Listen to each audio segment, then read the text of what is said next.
तँलाई खाना पकाउनु पर्दैन? बिहान जाँदा नि सुतिरहेछ, अहिले आउँदा नि सुतिरहेछ। कति सुतेको? खानाहरू बनाउनु, कामबाट आउँदा पनि खाना खान पाउँदैन है? होइन के भएको? ड्युटीबाट आउँदा नि खाना खान पाउँदैन? मक्क गम्केर रिसाएर सुतिरहेछ त। सरो कति सुतेको? खाना पकाउनु पर्दैन?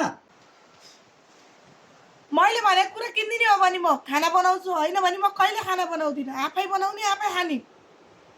के कुरा? किन रिसाएको? भन न, यता फर्क त। किन रिसाएको?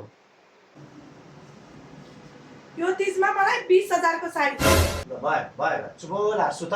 खाना मै पकाउँछु, तरकारी मै बनाउँछु, अचार मै बनाउँछु, भाँडा साडी मै धुन्छु। बरु सुत सुत। मैले त मजाक पो गरेँ त। आनन्दले सुत, आनन्दले सुत्न त पाउनु परिहाल्छ नि। मजाक पो गरिरहेको त। पङ्खा चलाइन्छ पो है।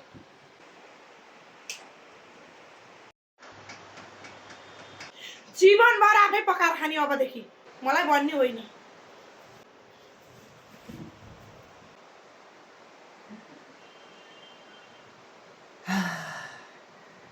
20,000 नि